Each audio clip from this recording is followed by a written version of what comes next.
Hi guys, good morning. It's Saturday. Thank God for the long week. Last day ng trabaho ngayon guys. So tomorrow ay rest day.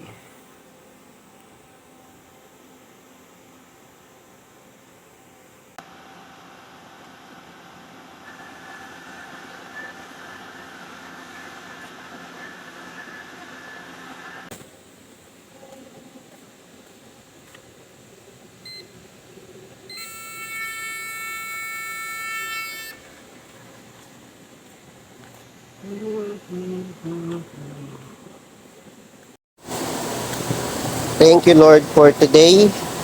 Guide us, protect us Lord, and maranasan namin ang pag-iingat sa araw na ito.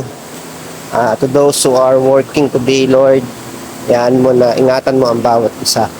Salamat po sa buong isang linggong pag-iingat at salamat po sa mga pagpapala at naranasan namin ang pagmamahal na nagmumula sa iyo. Lord, thank you God. Ingatan mo rin po ang bawat OFW sa araw na ito sa kanilang mga trabaho. Salamat Panginoon. Ito po ang aking dalangin. In Jesus' name. Amen. Amen. Amen. Thank you guys for watching. God bless. Don't forget to like and follow.